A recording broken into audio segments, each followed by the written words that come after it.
Bismillahirrahmanirrahim. Assalamualaikum warahmatullahi wabarakatuh.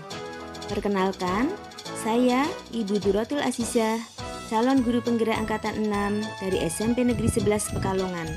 Pada kesempatan yang baik ini, saya akan memaparkan aksi nyata modul 1.1 tentang penerapan filosofi pemikiran Ki Hajar Dewantara. Saya berasal dari kelas 06.42.A1 dengan fasilitator Ibu Wiwi Parluki dan pengajar praktik Bapak Sukardi. Selama mengikuti pendidikan guru penggerak dan belajar modul 1.1, pembelajaran yang saya dapatkan diantaranya adalah: yang pertama, saya banyak belajar tentang filosofi pendidikan Ki Hajar Dewantara. Yang kedua, saya merasa harus memperbaiki pembelajaran saya di kelas. Yang ketiga, saya menemukan banyak ide untuk memperbaiki pembelajaran saya di kelas sehingga sesuai dengan filosofi Ki Hajar Dewantara. Ide untuk memperbaiki pembelajaran saya di kelas yang sesuai dengan filosofi Ki Hajar Dewantara diantaranya yaitu dengan menggunakan model pembelajaran yang menyenangkan sehingga murid tertarik untuk mengikuti pembelajaran saya. Model pembelajaran tersebut adalah Discovery Learning dengan model Olimpiade berbasis ICT. Adapun langkah-langkah yang saya lakukan untuk aksi nyata saya berikut ini yaitu ada 2 tahap. Yang pertama adalah tahap persiapan berupa koordinasi dengan ibu kepala sekolah yaitu untuk meminta izin melaksanakan aksi nyata, dan yang kedua adalah menyusun rencana pelaksanaan pembelajaran. Tahap yang kedua adalah tahap pelaksanaan. Untuk tahap pelaksanaan silahkan saksikan tayangan video saya ketika saya melaksanakan pembelajaran dengan model pembelajaran Olimpiade berbasis ICT. Setelah itu juga ada komen dari murid-murid saya dan juga rekan sejawat saya.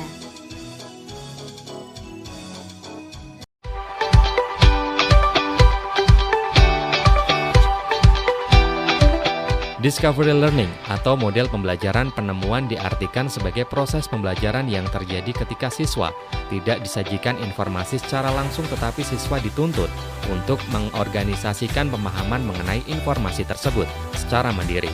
Siswa dilatih untuk terbiasa menjadi seorang yang saintis atau ilmuwan. Mereka tidak hanya sebagai konsumen, tetapi diharapkan pula bisa berperan aktif, bahkan sebagai pelaku dari pencipta ilmu pengetahuan. Assalamualaikum warahmatullahi wabarakatuh. Waalaikumsalam warahmatullahi wabarakatuh. Untuk anak-anak kelas 9A, pada hari ini kita menginjak pembelajaran bahasa 3 ya. Coba namun sebelumnya saya kehadiran kalian. Apakah hari ini lengkap kita?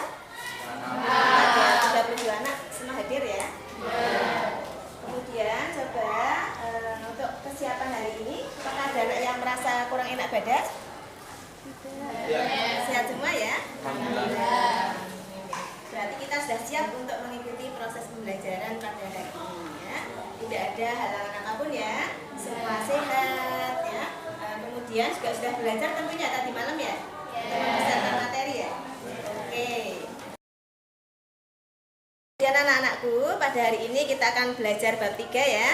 Melanjutkan bab kemarin, kita sudah selesai bab 2. Hari ini kita akan belajar bab 3. Coba dibuka bukunya bab 3.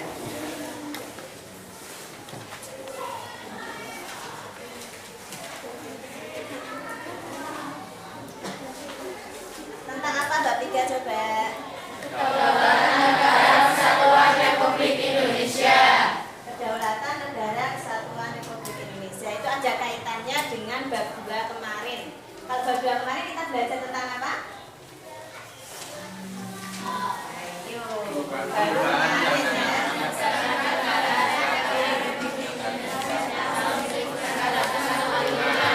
Tentang makna pembukaan Undang-Undang Dasar Negara Republik Indonesia tahun 1945. Pembukaan kita kemarin terdiri dari berapa alinea? 4. Masing-masing alinea mengandung pokok pikiran ya. Berarti ada berapa pokok pikiran? 4 juga. Pokok pikiran pertama apa? Yuk. Negara Indonesia, bangsa Indonesia dan seluruh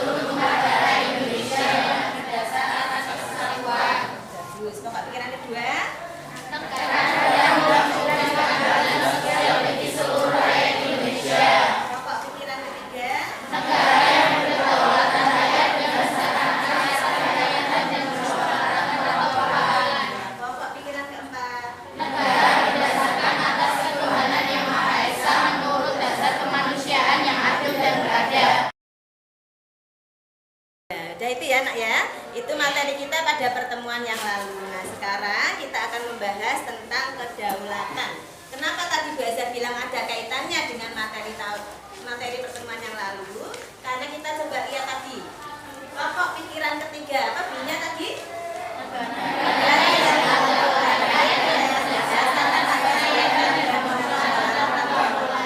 kan berarti ada kaitannya dengan materi hari ini yang akan kita pelajari hari ini ya. Kemudian coba anak-anakku, kita mau belajar tentunya kita semua mengharap ada manfaatnya ya. Nah, untuk manfaat pembelajaran kita pada hari ini yaitu kalian nanti setelah mengikuti proses pembelajaran kalian akan tahu apa sih itu kedaulatan ya. Untuk hari ini cukup apa sih itu kedaulatan dan teori-teori tentang kedaulatan ya. Jadi ada dua materi pokok ya, ada dua tujuan pokok yang akan kita capai untuk pembelajaran hari ini ya. Satu tadi apa? Pengertian kedaulatan atau makna kedaulatan, dan satunya adalah teori-teori tentang kedaulatan. Kalau dua materi ini sudah kalian kuasai, berarti pembelajaran kita hari ini telah berhasil. Jelas ya? Nah, jadi kalau misal kok ada salah satu materi yang tidak terpahami, berarti belum berhasil. Makanya nanti di akhir pembelajaran kalau ada kalian merasa kurang memahami, boleh langsung mengajukan pertanyaan. Jelas ya? Satu tadi apa? Hakikat atau pengertian kedaulatan. Yang kedua, teori-teori tentang kedaulatan. Nah, singkat sekali kan ya? Itu 3 jam ini akan kita habiskan dua materi tadi. Jelas ya? Kemudian anak-anakku, untuk kompetensi dasar yang akan kita pelajari pada hari ini ya, dapat kalian lihat di tayangan yang ada tayangkan ya.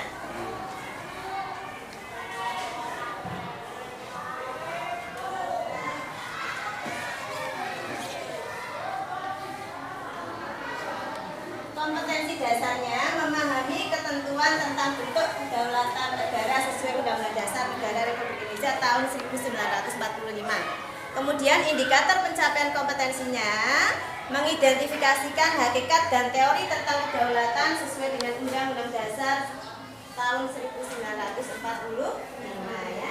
Tujuan atau manfaatnya tadi sudah belajar jelaskan. Kalian akan mengetahui ya, setelah belajar ini kalian dapat menjelaskan tentang hakikat atau pengertian kedaulatan dan teori tentang kedaulatan. Coba anak-anakku ya, untuk kegiatan inti nanti kalian akan Bu Azhar setelkan video ya. Video ini nanti kalian cermati, kalian simak, kalian amati ya dengan seksama. Setelah itu nanti kalian menggali informasi dari video tadi ya, membuat pertanyaan-pertanyaan ya yang berkaitan dengan video tadi. Lah nanti habis pertanyaan disusun, kita kerja kelompok membahas atau menjawab pertanyaan-pertanyaan tersebut ya. Jelas ya? Pokoknya isi video tadi nanti diamati betul-betul. Habis itu kalian nyusun beberapa pertanyaan yang ada kaitannya dengan tayangan video. Setelah itu kita jawab bareng-bareng di kerja kelompok. Jelas ya? Sebelumnya akan belajar bentuk kelompok dahulu coba. Untuk yang belajar panggil maju ke depan ya. Yang belajar panggil atas nama Fakinah langsung, tidak pakai lama. Fakinah Salsabila, Tania Putri, Melisa, Naila, Safna, Tina, Maria Sofa. Ayo langsung, tidak pakai lama.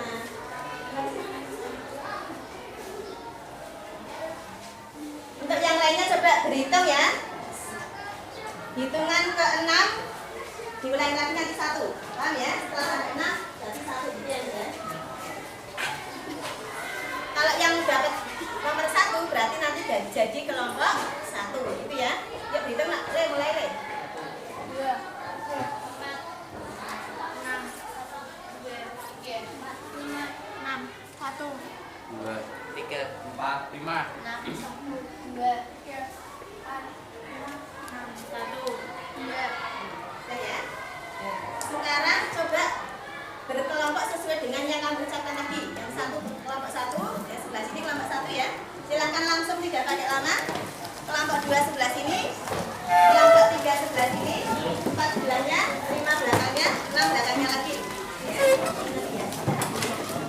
Coba ya. sekarang yang Fakinah masuk ke kelompok 1 ya. Kemudian Kania masuk ke kelompok 2. Melisa masuk kelompok 3. Naila masuk kelompok 4. Safna Hilda masuk ke kelompok 5. Tina masuk ke kelompok 6. Coba anak-anakku kita perhatikan tayangan video yang akan belajar setel ya. Nanti diperhatikan baik-baik. Sesuai arahan belajar tadi dilaksanakan dengan baik ya. Ya, Bu.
Coba anak-anakku tadi dan kalian saksikan ya tayangan video yang belajar setel itu tentang apa coba tadi? Tentang pemilihan umum. Bagaimana caranya kita melaksanakan pemilu atau mencoblos di TPS ya. Nah ini coba sekarang Mbak beri waktu 5 menit atau 5 menit saja ya. Kalian susun pertanyaan berdasarkan tayangan yang belajar setel tadi. Silakan susun pertanyaan sebanyak-banyaknya, silakan. 5 menit. Cukup ya 5 menit ya? Apa minta tambahan waktu? Ya sudah ya 5 menit saja silakan. 5 menit ya. Susun pertanyaan sebanyak-banyaknya. Apa yang informasi apa sih yang ingin kalian gali ya? Informasi apa yang ingin kalian ketahui dari tayangan film tadi? Nah, disusun sebanyak-banyaknya. Nanti biar tercapai tujuan pembelajaran kita pada hari ini ya. Silakan langsung.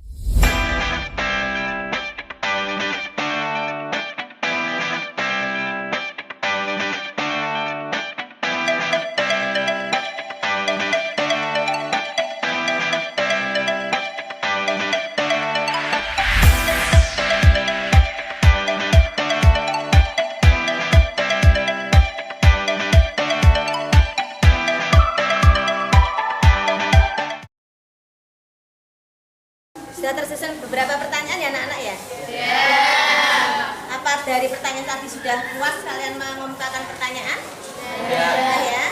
Kalau sudah, sekarang dalam kelompok silahkan pertanyaan tadi yang kalian buat secara pribadi itu dibahas bareng-bareng, cari jawabannya. Nah, untuk bisa menjawab pertanyaan kalian, boleh kalian baca sumber bukunya ya.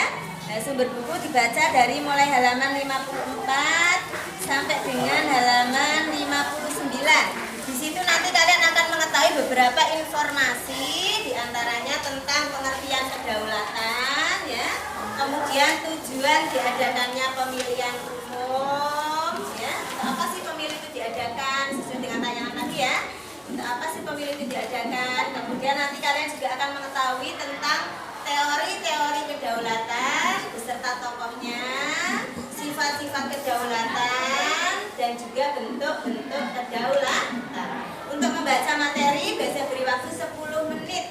Ya. Setelah itu, setelah selesai membaca, terus pertanyaan yang tadi kalian susun itu dijawab. Jelas ya? Silakan 10 menit untuk membaca dan selanjutnya 10 menit lagi untuk menjawab pertanyaan kalian.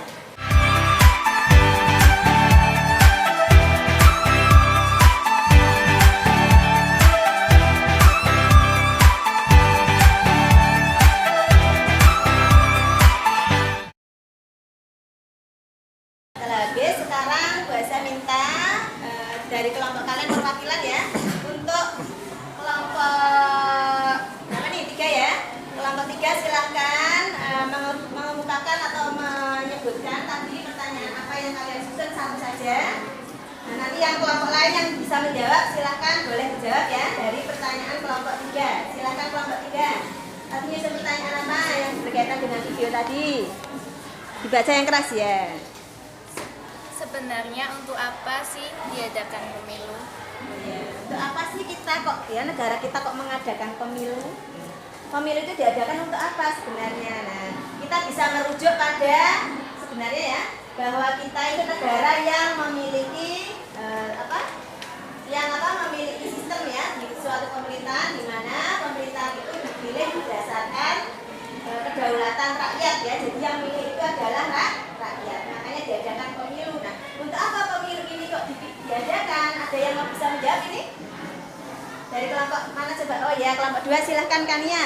Ya, boleh dijawab. Untuk memilih anggota DPR, anggota DPT, DPD, anggota DPRD, memilih presiden dan memilih wakil presiden. Oke, tepat sekali ya.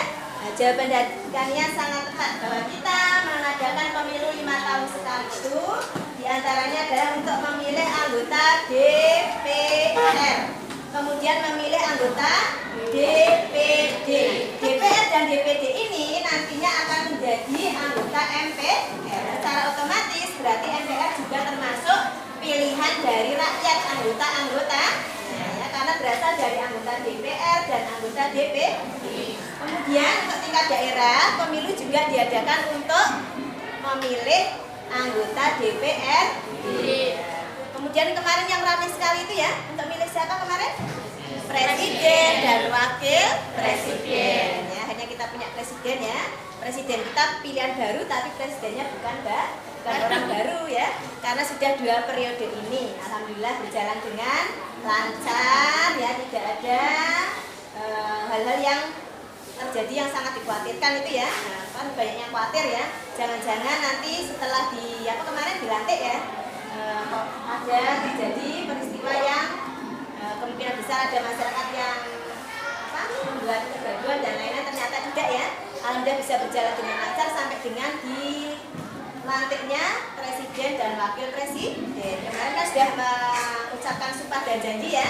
Nah, itu tadi adalah tujuan diadakannya pemilu ya anak-anak ya. Jadi yang pertama tadi apa?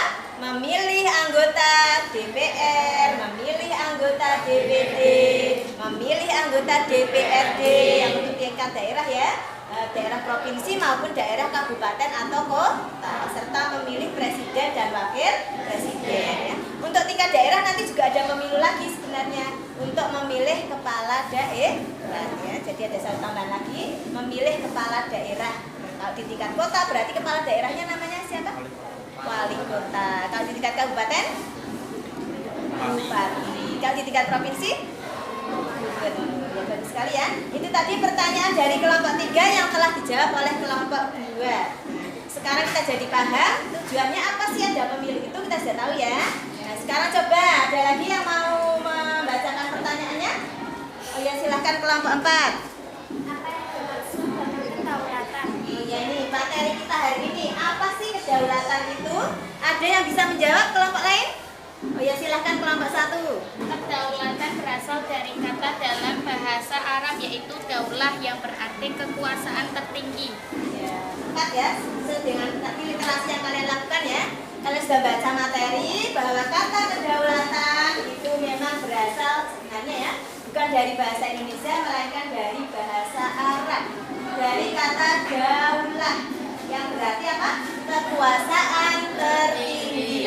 Kekuasaan tertinggi ini kalau di negara yang menganut demokrasinya seperti negara kita ya, kedaulatan rakyat ya, berarti kekuasaan tertingginya berada di tangan rakyat. Jelas ya? Nah, sesuai dengan yang tadi kalian baca tentang teori-teori kedaulatan, ada berapa teori tadi kedaulatan nih? Berapa teori tadi? Teori kedaulatan ada berapa tadi? Ayo yang sudah membaca. Ada 5. 1. Teori kedaulatan Tuhan. 2. Teori kedaulatan raja. 3. Teori kedaulatan negara. Ya, 4. Teori kedaulatan hukum. 5. Teori kedaulatan rakyat. Untuk pengertian masing-masing gampang. Dapat kalian lihat dari namanya. Teori kedaulatan Tuhan. Berarti kekuasaan tertingginya terletak pada Tuhan. Namun yang disayangkan, ya waktu itu kan zaman kuno ya, yang dianggap Tuhan ternyata pemimpin saat itu. Nah, ini yang disayangkan itu. Sehingga Tuhan di sini bukan Tuhan yang sebenarnya, tapi pemimpin, berarti manusia ya. Nah, ini kalau pemimpinnya baik, bisa memimpin tidak masalah. Kita menggunakan teori kedaulatan Tuhan, tapi ternyata pada waktu itu banyak pemimpin yang sewenang-wenang. Mereka menganggap dirinya adalah Tuhan, sehingga apa yang dikatakan oleh Tuhan tadi, oleh raja atau Tuhan tadi adalah benar, meskipun itu salah, anggapan si raja tadi benar. Nah, ini sehingga banyak sekali terjadi salah memimpin ya, mereka kemudian bertindak sewenang-wenang. Rakyat banyak yang ditindas dan lain sebagainya. Tokohnya siapa saja teori kedaulatan Tuhan? Tokohnya siapa saja? Tokohnya halaman 57. Tokoh dari teori kedaulatan Tuhan. Agustinus. Siapa lagi?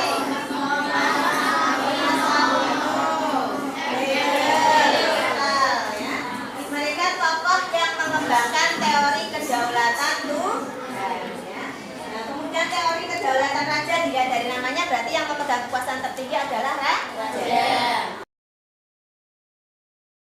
Ya anak-anak, untuk mengukur tingkat keberhasilan kita belajar pada hari ini ya, biasa akan beri soal, nanti kalian kerjakan, boleh secara kelompok. Ya, kalian lihat di buku pegangan kalian halaman 59 ya. Di halaman 59 ada 4 soal yang harus kalian bahas. Yang pertama, pengertian kedaulatan, tadi sudah kita bahas bareng ya. Sifat kedaulatan, macam-macam kedaulatan, dan teori kedaulatan. Jelas ya? Nah, bahasa beri waktu masing-masing soal 5 menit. Berarti ada 20 menit ya. 20 menit untuk mengerjakan soal halaman 59.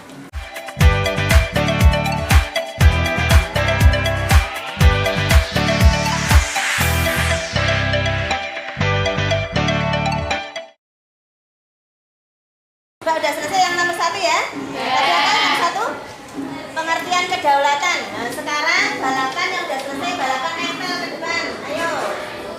Langsung ada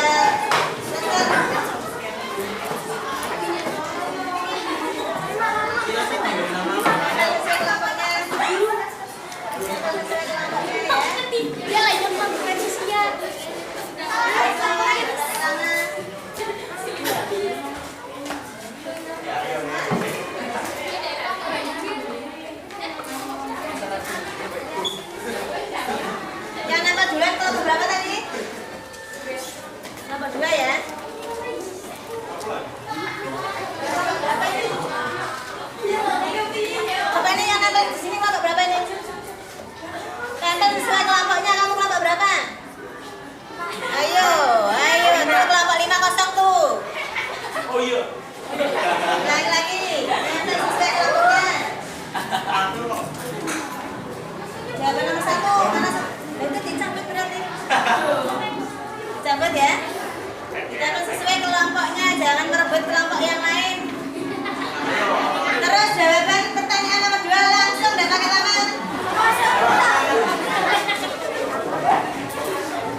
maju ya.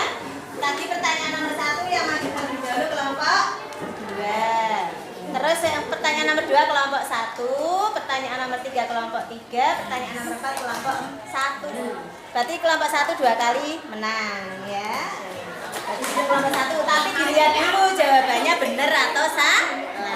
Jangan-jangan cepat maju tapi jawabannya salah. Kacau ya. Sekarang silahkan perwakilan dari kelompok 2 yang tadi maju nomor 1 untuk membacakan jawaban nomor 1. Dibaca yang keras dulu. Ya.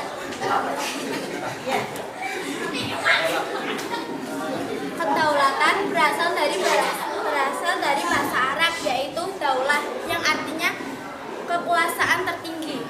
Ya. Gimana menurut kalian? Sudah betul jawaban temanmu ini? Sudah betul ya? Kedaulatan berasal dari bahasa Arab, dari kata daulah, ya. Yang berarti apa tadi? Kekuasaan yang tertinggi. Ya, kekuasaan tertinggi di dalam negara itu namanya kedaulatan. Ya. Silakan kelompok 1 menjawab pertanyaan nomor 2. Tadi yang maju 2. Kelompok 1 dulu. Setelah tanda ini jawabannya dari kelompok 1 untuk soal nomor 2. Sifat-sifat kedaulatan memiliki 4 sifat pokok, yaitu asli, artinya kekuasaan tidak berasal dari kekuasaan lain yang lebih tinggi. 2. Permanen, yang artinya kekuasaan itu tetap ada sepanjang negara tetap berdiri walaupun pemerintah sudah terganti. Yang ketiga, tunggal, artinya kekuasaan itu merupakan satu-satunya dalam negara dan tidak diberikan di negara lain. 4. Tidak terbatas, artinya kekuasaan itu tidak dibatasi oleh kekuasaan lain. Gimana menurut kalian? Sudah betul jawaban dari kelompok 1? Oke, alhamdulillah sekali ya. Hari ini kok kita bisa menguasai apa yang sesuai dengan tujuan pembelajaran kita hari ini. Kalian sudah tahu 1 tadi hakikat atau pengertian kedaulatan. 2 teori kedaulatan. Berarti seolah tujuan pembelajaran kita hari ini tercapai ya. Tinggal nanti kalian tambah lagi belajarnya di rumah ya gitu ya. Anak-anakku ya, sesuai dengan tadi ya, bahwa kita hari ini akan sudah belajar tentang apa tadi? Pengertian kedaulatan dan teori kedaulatan. Karena juga sudah bisa menjawab beberapa pertanyaan ya, sudah bisa membuat pertanyaan, menjawab sendiri dan lain-lain ya. Ada yang masih belum paham juga tentang pengertian atau makna kedaulatan? Sudah paham semua? Benar. Ya. Teori kedaulatan? Sudah bisa juga ya? Sudah bisa juga. Ada berapa tadi teori kedaulatan? Contohnya juga sudah tahu ya? Sudah nanti dihafal lagi ya. Jadi tadi kedaulatan berasal dari bahasa Arab, dari kata daulah yang berarti kekuasaan tertinggi. Ya, kekuasaan tertinggi di sini dimaksudkan kekuasaan yang dimiliki oleh negara ya. Kemudian untuk teori-teori kedaulatan kita mengenal ada 5 teori kedaulatan. Teori kedaulatan Tuhan, raja, negara, hukum dan rakyat. Ya. Untuk PR ya, bisa berikan PR ya, nanti dipelajari di rumah ya. Dikerjakan secara individu saja. Kalian coba buka bukunya halaman ini, halaman 73 ya. Nah, silahkan nanti dikerjakan secara individu ya. Kita bahas pada pertemuan yang akan datang ya. Dari ini mungkin cukup ya. Tidak ada yang mau masih bertanyakan ya. Saya tutup pertemuan kita pada pagi hari ini dengan bacaan hamdalah bersama-sama.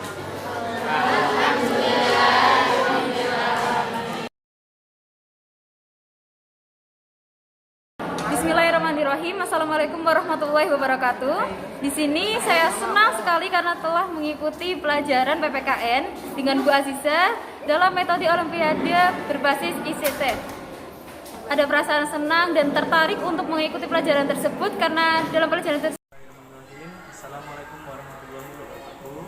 Di sini saya senang sekali bisa mengikuti pembelajaran yang diajarkan oleh Bu Dr. Aziza yang menggunakan metode pembelajaran Olimpiade berbasis ICT yang saya ikuti, yang saya tidak merasa bosan telah mengikutinya. Intinya saya sangat tertarik dengan metode pembelajaran tersebut dan saya tidak pernah bosan untuk mengikuti pembelajaran tersebut. Assalamualaikum warahmatullahi wabarakatuh. Di sini saya sangat senang sekali karena saya telah mengikuti pembelajaran PPKN yang diajar oleh Bu Abdurrahman Azizah. Saya sangat merasa senang karena dalam pembelajaran PPKN tersebut menggunakan metode permainan-permainan. Dan saya akan selalu mengikuti pelajaran tersebut karena saya sangat menyukai tentang permainan. Jadi dengan itu saya akan mengikuti pelajaran Bu Azizah dengan senang dan asik. Assalamualaikum warahmatullahi wabarakatuh. Saya Dwi Rinawati akan menanggapi terkait pembelajaran yang dilakukan oleh Ibu Duratul Azizah dengan pembelajaran Olimpiade berbasis estetik. Di sini anak-anak sangat tertarik dan sangat senang sekali mengikuti pembelajaran tersebut karena di sini mereka mengadu kecepatan dan kepandaian.